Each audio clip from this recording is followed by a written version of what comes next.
Sorry we've been so quiet for the last week and a half, but we had to go on one last final road trip across the country to film for this documentary that we've been working on. I think this is the fourth cross-country road trip that we've gone on to film. We're pretty excited about the fact that it's the last one because this movie's about to be done, and we've only been working on it for over 2 years now, so...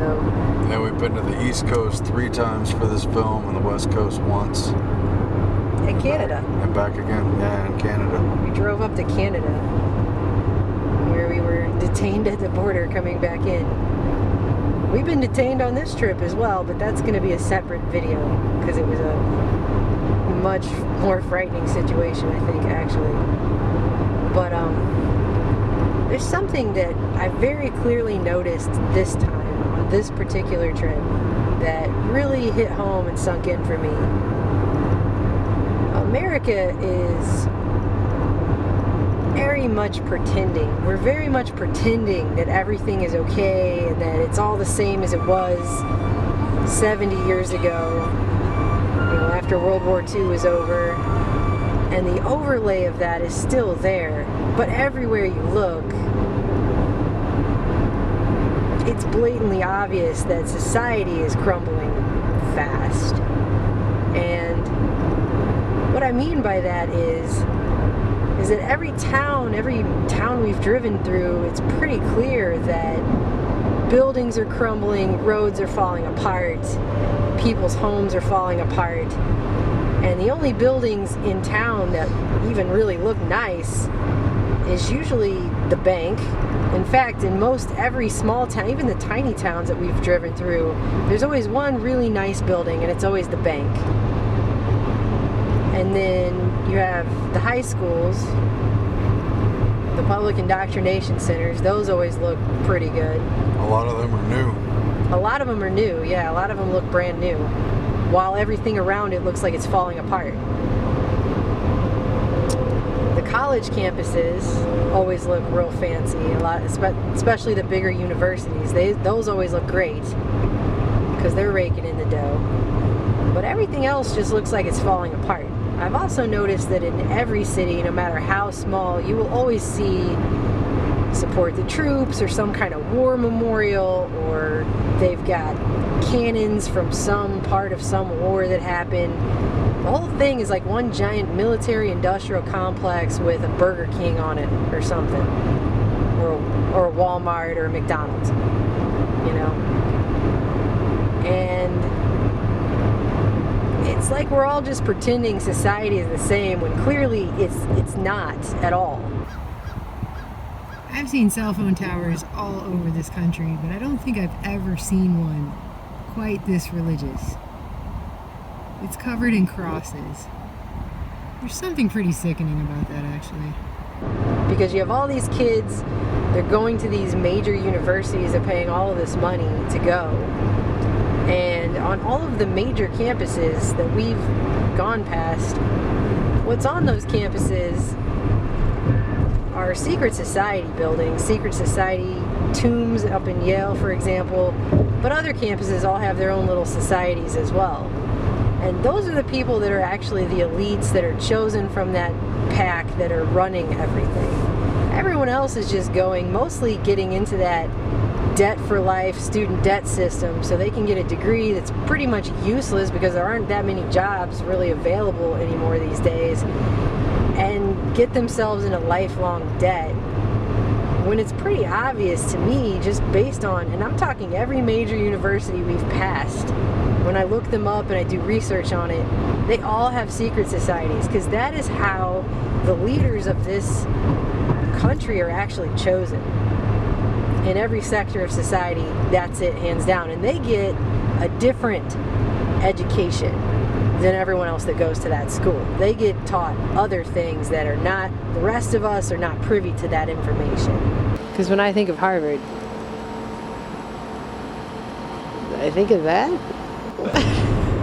And they go on to become leaders in every sector of society. Meanwhile, everyone else just gets whatever the general education is that's really being taught to people for a society that no longer exists. Well, they're building up smart cities, and there's a lot of really nice neighborhoods, really nice suburban neighborhoods, but the property values are going sky high. It's more expensive than ever just to have a home. A lot of people are renting again, but the bigger secret is that especially in the towns that are off of the main grid, things are just crumbling, and everyone's taking these student loans and trying to get into universities, and they're forcing people through the indoctrination, at least through the end of high school, to train for yesterday's jobs and yesterday's paradigms, when the Silicon Valley executives who pretty much own everything already are actually telling people, tomorrow you don't need a college degree, you don't even necessarily need a high school degree. What you need is an innovative, creative spirit. They need clever people who are ready to adapt to these crazy changes. And obviously the elephant in the room is AI, robotics, the computing. That stuff is not slowing down. We can only assume that it's about to take over even more, and yet they're still shoving people through the slow cattle lane of lining up for all the regular stuff that they've been pushing people through for the past century. It's just strange to see, and it seems like an open secret, and I feel like we confronted it everywhere we went. Because the jobs are not there, everything is becoming automated, all the technology that's moving in. But they'll hand out those student loans, though. They don't care. You want to show up and get a degree in 18th century Russian literature, well, be their guest. They don't really care. Just as long as you take out lots and lots of loans and pay them money so they can build fancier and fancier buildings. The worst place that we saw that in was Mississippi. Wow. Wow to Mississippi. Every town we went through, a large portion of that state looks like Detroit. The whole thing just looks like Detroit falling apart. It's just every small town you go through is burnt out, decrepit houses where everything's just falling off the side.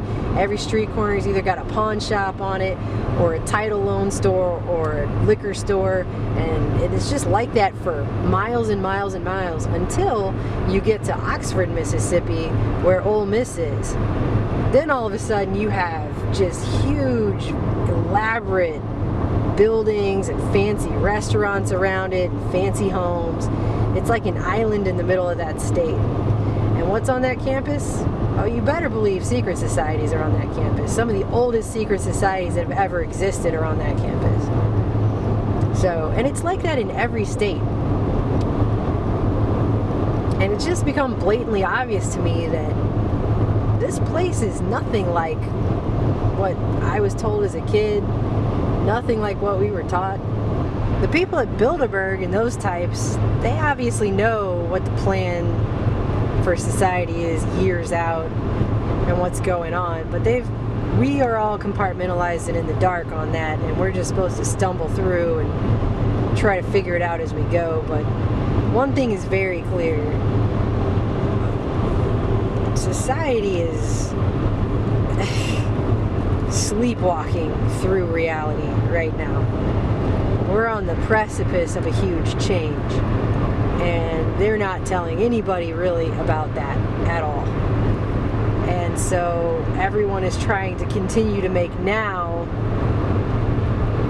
fit their ideal of years ago or something, and it's all wrong, and it feels wrong, and it's just weird that everyone together, we're all going through the motions of this while they plan yet another war now? Is that what I'm reading now? All the major news outlets are talking about war with Korea. For real?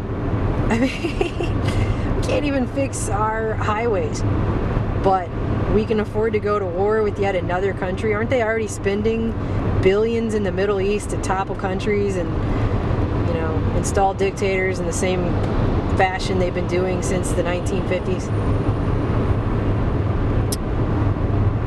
It's ridiculous. We can't keep going on this way. Something has got to change. It's like the whole entire country is haunted. and we're driving through a haunted nation. Not a haunted house, not a haunted street, not a haunted bridge, but a whole nation that's haunted. And it's surreal. It's surreal and bizarre, and it's idiocracy to level 11. And we have some reports coming up, so I guess that's the update. But it's weird. America's haunted. That's what it is. By the ghost of our nation's past. Meanwhile, our biggest project, our film, we've finished researching it. I think we finished filming it. We finished the voiceover, and we're ready to really finish it. Finally, after 2.5 years. I don't think I've ever worked on anything harder in my entire life. Not on one single project. So I appreciate everybody who's made that possible. I want to thank everyone who's been supporting us over the years. This is going to be a really great film, an important film with a strong message, and I can't wait to share it with everybody. Yeah, guys, thank you. Thank you so much for helping us make this happen. It means a lot to us, and I think it's going to mean a lot to everybody. So thank you.